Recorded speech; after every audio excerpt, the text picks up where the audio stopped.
दुनिया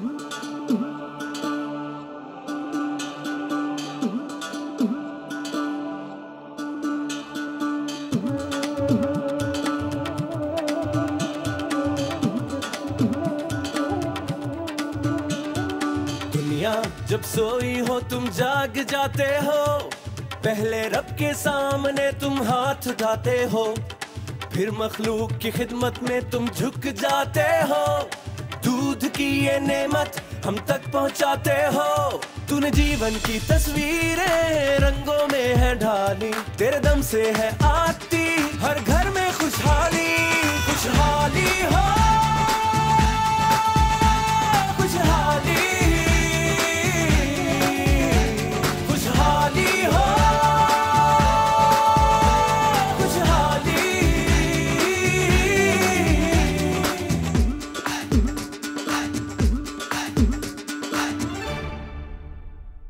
चलते फिरते तेरे मवेशी एक अनमोल खजाना है, हर बीमारी हर तकलीफ से तुमने इन्हें बचाना है।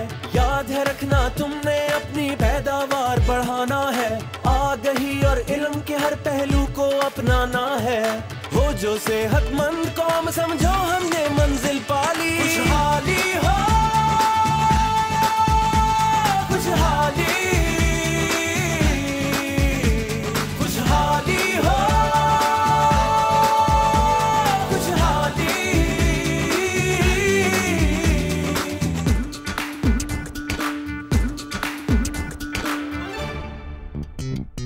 आज से है ये अज़्म हमारा और खुद से भी है पैमान। तंदुरुस्ती और सेहत बनेगी यूं ही हम सबकी पहचान। धरती होगी शान हमारी, हम होंगे धरती का मान। तेरी अपने खुशहाली की राहों में मारी है जान, और तरक्की की ये राहें हम सब ने है अपना ली। खुशहाली हो, खुशहाली, खुशहाली हो, खुशहाली, खुशहाली हो, खुशहाली, खुशहाली हो, खुशहाली।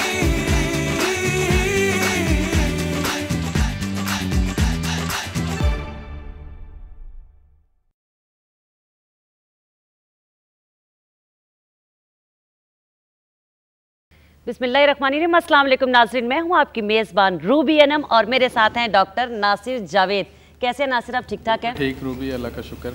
नाज़रीन, जैसा कि आप जानते हैं कि डेयरी हब एक तरक्याती प्रोजेक्ट है जिसका मकसद किसानों की खुशहाली और उनके जानवरों की बेहतर नशोनुमा के लिए बेहतर इक़दामात करना है। नाज़रीन, जानवरों में मुख्तलिफ बीमारियों की वजह से दूध और गोश्त की पैदावार में कमी हो रही है। इन बीमारियों में गलघोटू और मुँह खोर सरे फहरिस्त हैं। ज़िम्मेदारों में इन बीमारियों के नुकसानात के बारे में मुनासिब आगाही ना होने की वजह से हिफाजती टीकों का रुझान भी कम पाया जाता है। आज इस सिलसिले में गुफ्तगू के लिए हमने अपने स्टूडियो में दावत दी है प्रोफेसर डॉक्टर खुशी मोहम्मद साहब को। प्रोफेसर डॉक्टर खुशी मोहम्मद साहब university of veterinary and animal sciences के शोबा माइक्रोबायोलॉजी के चेयरमैन हैं। अस्सलाम वालेकुम डॉक्टर साहब। हम आपको डेयरी हब के तरबियती प्रोग्राम में खुशामदीद कहते हैं कि आपने इतनी मसरूफियत में से टाइम निकाला और हमारे किसान भाइयों को अच्छी अच्छी बातें बताने के लिए आप यहाँ आ जाए। डॉक्टर साहब, हमारे किसान भाइयों को ये बताएं कि हिफाजती टीके और वैक्सीन से क्या मुराद है? ये जानवरों के अंदर जो बीमारियाँ पैदा होती हैं ये जरासीमा से पैदा होती हैं। इन जरासीम को हम ले लेते हैं, लेबॉरेटरी में उनको दो तरीके से प्रोसेस करती हैं। एक तरीके में हम उसको इस तरीके ग्रो करते रहते हैं, उगाते रहते हैं कि अपनी बीमारी पैदा करने की अहलियत ख़त्म हो जाए उसमें, और जबकि दूसरी उसकी प्रॉपर्टी जो है, खूबी जो है कि वो क़ुव्वत मुदाफ़ा जानवर के पैदा कर सके। दूसरा इसका तरीका यह है कि जरासीम को लेबॉरेटरी के अंदर लाकर हम मार देते हैं, उसके अंदर कोई एडजुवेंट डालकर उससे वैक्सीन बना देते हैं। ये दो तरीके वैक्सीन बनाने के हैं। डॉक्टर साहब, ये बताइए कि इस वक्त पाकिस्तान में कौन कौन सी बीमारियों के हिफाजती टीके दस्तियाब हैं? पाकिस्तान में काफ़ी बीमारियाँ लाइफ स्टॉक को जो असर कर रही हैं जिनमें गलघोटू, मुँह खुर की बीमारी, चूड़े मार बीमारी सबसे ज़्यादा मशहूर हैं। इसके अलावा कुछ बीमारियां हैं जो पैरासाइट्स होती हैं, जैसे थैलेरिया है, बिभिजिया है, उनके टीके पाकिस्तान में मौजूद नहीं हैं, दस्तयाब नहीं हैं। पाकिस्तान में मुँह खोर और गलगोटू दोनों बीमारियों के टीके मौजूद हैं, दोनों के ऑयल बेस भी टीके मौजूद हैं और जेल बेस भी दस्तयाब हैं। डॉक्टर साहब, गलगोटू और मुंह खोर के हिफाजती टीके साल में कितनी दफ़ा और किस किस मौसम में लगवाने चाहिए? ये सारी बातें वैक्सीन की वायल के लेबल के ऊपर लिखी होती हैं। सबसे पहले बात ज़रूरी ये है कि आप उसको गौर से पढ़ें। ये ऑयल बेस्ड वैक्सीनें नॉर्मली साल में एक दफ़ा लगाई जाती हैं। जिस जानवर को पहली दफ़ा आप टीका लगाएं उसको 2 दफ़ा लगा लें, उसके बाद उस जानवर को साल में सिर्फ 1 दफ़ा टीका लगाएं। इसलिए गलगोटू के टीके जो जेल बेस्ड वैक्सीन हैं वो साल में 3 दफ़ा लगेंगे। अगर वो ऑयल बेस हो तो सिर्फ उसका टीका 1 दफ़ा लगेगा। किस मौसम में टीके लगाने चाहिए, इसका जवाब ये है कि स्ट्रेस, मौसम का स्ट्रेस जानवरों के ऊपर पड़ता है, तो कोशिश करें बहुत ज़्यादा गर्मी में टीके ना लगाएं। बेहतरीन मौसम टीके लगाने के लिए, हिफाजती टीके लगाने के लिए सितंबर, अक्टूबर और फरवरी, मार्च हैं। इनमें हिफाजती टीके लगाने चाहिए। अगर कोई मजबूरी हो, जानवरों को टीके ना लगे हों, लगा सकें आप इन मौसम महीनों में, तो आप किसी वक्त जानवरों को टीके लगा सकते हैं। डॉक्टर साहब, क्या हम छोटे बच्चों और हामला जानवरों को भी हिफाजती टीके लगवाए जा सकते हैं? ये पुराना कॉन्सेप्ट था कि 1 दिन का या 1 माह का कटड़ा बछड़ा क़ुव्वत मुदाफ़अत पैदा नहीं करता, लेकिन ये आजकल की से ये शो कर रही, इज़हार कर रही है कि अगर पहले माह में भी उसको टीका लगा दिया जाए तो वो क़ुव्वत मुदाफ़अत के मालिकुल पैदा करता है। लिहाजा मैं ये सजेस्ट करता हूँ कि बाड़े में जितने भी जानवर हैं उन तमाम को वैक्सीन करनी चाहिए, मासवाए उनके जो हामला जानवर हैं उनको आखिरी 2 या 3 माह में टीके ना लगाएं, क्योंकि बाद हिफाजती टीकों में ऐसे मालिकुल मौजूद होते हैं जिनमें उनमें रिएक्शन हो जाता है या जानवर अबार्शन हो जाती है। तो बेहतर है कि आखिरी 2-3 माह में हामला जानवर को टीके ना लगाएं। डॉक्टर साहब, ये हिफाजती टीके लगवाते वक्त क्या एहतियाती तदाबीर होनी चाहिए? सबसे पहली एहतियात ये करें कि जब भी टीका लगाएं तो उसके ऊपर लेबल पढ़ लें, वायल के ऊपर। कुछ वैक्सीनें ऑयल बेस्ड होती हैं, वो गोश्त के अंदर लगाई जाती हैं। कुछ वैक्सीनें जेल बेस्ड होती हैं, वो ज़ेर जल्द लगाई जाती हैं। अगर ऑयल बेस्ड वैक्सीन आप ज़ेर जल्द लगा दें तो वहाँ पे एब्सेस बन जाता है, फोड़ा सा बन जाता है, गुमी बन जाती है, बाद औक़ात वो एब्सेस बनकर फट जाती है। तो उससे वैसे परेशान नहीं होना चाहिए। वो जानवर जिसमें ये फट जाए उसमें वैक्सीन का असर नहीं होता, लेकिन लोगों बड़े उसको देखकर, ज़ख्म को देखकर परेशान हो जाते हैं। उसको सिंपली 2-3 दिन तक पायोडीन लगा दें, वो जानवर ठीक हो जाएगा। जिसमें गुमी बन जाए वो ऑटोमेटिकली 6 माह के बाद ज़ाहिर ख़त्म हो जाएगी और उसमें वैक्सीन का प्रॉपर असर होगा।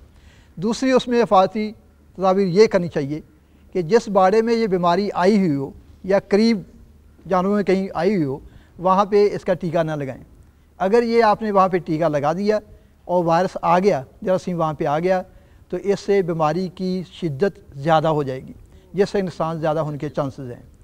इनमें एहतियाती तदाबीर यही है कि बीमारी वहाँ पे बिल्कुल कोई भी नहीं होनी। सिर्फ यही नहीं कि जो बीमारी के टीके आप लगा रहे हैं वो नहीं होने चाहिए, बल्कि कोई भी बीमारी नहीं होनी चाहिए। बीमार जानवर कभी क़ुव्वत मुदाफ़अत को प्रॉपर्ली रिस्पॉन्ड नहीं करता। तीसरी तदाबीर इसकी ये है कि जब भी टीके लगाएं आप देखें कि जो उनको वंडा डाला जा रहा है या खाल डाली जा रही है उस पर उल्ली तो नहीं लगी हुई। उल्ली के अंदर माइक्रोटॉक्सिन पैदा हो जाती हैं, वो जानवर के अंदर जाकर उसके क़ुव्वत मुदाफ़अत सिस्टम को मफलूज कर देती हैं। आप जो भी वैक्सीन करेंगे उसका कोई असर नहीं होगा, तो इसका ख़ास ख्याल रखें। चौथी वैक्सीन एहतियात ये रखें कि जब टीका लगाएं उसको देखें क्या वो वैक्सीन जहाँ से आई थी आपके पास जो पहुँची है क्या बर्फ़ में रख के आई है, कोल्ड चेन उसका मेंटेन किया हुआ है। अगर वो वैक्सीन धूप में पड़ी रही या बाहर पड़ी रही तो वैक्सीन ख़त्म हो जाती है, उसका जानवर पर कोई असर नहीं होगा। नासिर, इतना सब कुछ डॉक्टर साहब बता रहे हैं, काश के हमारे किसान भाई इन तमाम बातों को गौर से सुने और इन पर अमल करें, इनसे उनका अपना ही फ़ायदा है। डॉक्टर साहब, अक्सर देखा गया कि हमारे किसान भाई हिफाजती टीकों पर अखराजात करने में कुछ तअम्मुल का इजहार करते हैं। हमारे किसान भाइयों को ये बताइए कि हिफाजती टीकों से उनको मुआशी तौर पर क्या फ़ायदा हो सकता है? फ़ायदा तो उसका बड़ा वाज़ेह है। अगर मुँह खोर की बीमारी किसी जानवर में आ जाए, दूध देने वाले जानवर में, तो उसमें तकरीबन 5-6 हज़ार का नुकसान हो जाता है। वो जानवर 20 दिन तक दूध नहीं देगा। अगर वो दूध देना शुरू करेगा तो उसका वो लेवल नहीं पहुंचेगा जो पहले था। जैसे एक भैंस 8 किलो दूध देती है, बीमारी के बाद इवन 20 दिन के बाद वो कभी भी 8 किलो दूध नहीं शुरू करेगी, वो 5 किलो पे जाके रुक जाएगी और पूरा सूआ उसका वही ये नुकसान होता रहेगा, 3 किलो का दूध रोज़ाना का नुकसान होता रहेगा। अगर हिफाजती टीका लगाएं वो 25 रुपए का, जैसे पाकिस्तान में वैक्सीन अवेलेबल है, गलगोटू और मुँह खुर की इकट्ठी वैक्सीन अवेलेबल है, या अगर बाहर से इम्पोर्ट करें 150 का वो टीका मिलेगा आपको, उससे पूरा साल उसमें कोई बीमारी नहीं आएगी।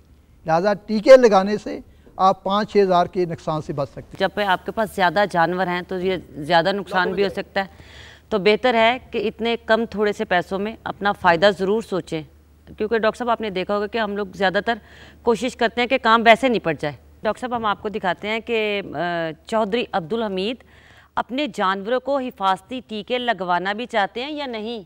जी देखें नातिया, और जाके पूरी कट्टी को खोल दे, वो जरा टोर फिर ले। चौधरी साहब, चौधरी साहब, चौधरी साहब। ओए साले, ओ क्या हो गया तुझे? कौन सी गड्डी छूट गई है तेरी? चौधरी साहब बताता हूँ। चौधरी साहब आपके लिए एक ऐसी खुशखबरी लाया हूँ कि आप खुश हो जाएंगे। अच्छा, हाँ जी। तो चल यार जल्दी से बता मुझे खुशखबरी वो। चौधरी साहब अपने पिंड में ना जानवरों को हिफाजती टीके लगाने के लिए डेयरी हब की टीम आई हुई है और साइमा जी उनको लेकर आपकी तरफ आ रही हैं। चौधरी साहब हमें भी अपने जानवरों को हिफाजती टीके लगा लेने चाहिए। लो कर लो गल, और ये खुशखबरी लेके आया तू। और तू मुझे ये बता, हमारा कौन सा जानवर बीमार है? अभी पिछले महीने तो हमने ढोल वाले बाबे से सारे डंगरों को दम करवाया। वो तो ठीक है चौधरी साहब, लेकिन साइमा जी ने बताया है कि जानवरों को हिफाजती टीके लगाना बहुत ज़रूरी और मुफीद हैं। और तुझे ये नहीं पता कि ये टीके लगाने पे पैसे कितने खर्च होते हैं? हो चौधरी साहब मैंने बड़े बड़े कंजूस देखे हैं, मगर आप जैसा कंजूस कोई नहीं, कोई नहीं, कोई नहीं, कोई नहीं, कोई। अस्सलाम वालेकुम साइमा जी चौधरी। आ गई। ओ बिस्मिल्लाह बिस्मिल्लाह, साइमा जी आ जाओ, बैठो, तशरीफ रखो, बैठो जी बैठो। चौधरी आपके गांव में डेयरी हब की टीम जानवरों को हिफाजती टीके लगाने आई है। ये डॉक्टर वसीम है। ओ साइमा जी, हमारे वालिद बिश्ती फरमाया करते थे कि जानवरों को टीके लगाने से जानवर तरा जाते हैं और उनका दूध भी कम हो जाता है। और चौधरी साहब आप सीधी बात क्यों नहीं करते कि आप पैसे नहीं लगाना चाहते? या अल्लाह पाक चौधरी साहब को थोड़ी सी अकल दे दे ताकि साइमा जी की बातें इनकी समझ में आ जाएं। देख चौधरी, अभी टीका लगवाने में कम पैसे लगेंगे, लेकिन खुदा ना खास्ता अगर जानवर बीमार पड़ जाएंगे तो मालूम है कितने पैसे लगेंगे और दूध भी कम हो जाएगा। और चौधरी साहब सोची पिया ते बंदा गया, जेड़ा लै गया, जेड़ा रह गया। चौधरी साहब ये सोचने का वक्त नहीं है, फैसला करने का वक्त है, फैसला। सुन चौधरी, ये हिफाजती टीके जानवरों में बीमारियों से लड़ने की ताकत पैदा करते हैं और कोई बीमारी हमला नहीं करती। अच्छा, अगर ये बात है तो डॉक्टर साहब फिर बिस्मिल्लाह करें और लगाएं सारे जानवरों को टीके। और डॉक्टर साहब आए, जल्दी करें, कहीं चौधरी साहब अपना फैसला ना बदल दें। आए ऐसे पागल आदमी जी, वो पूरी करता रहता है मजबूरी हर वक्त।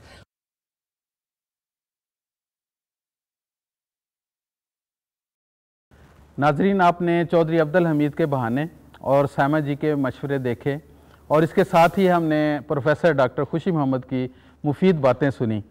आज के इस प्रोग्राम से हमें बहुत सारी चीज़ों का पता चला है। डेयरी फार्म का कारोबार अच्छी खुराक और मुनासिब देखभाल पर मुकम्मल नहीं होता, बल्कि अगर हम बीमारियों के कंट्रोल के लिए हिफाजती टीकों का मुनासिब वक्त पर बंदोबस्त करें तो अपने फार्म को मुनाफा बख्श बना सकते हैं।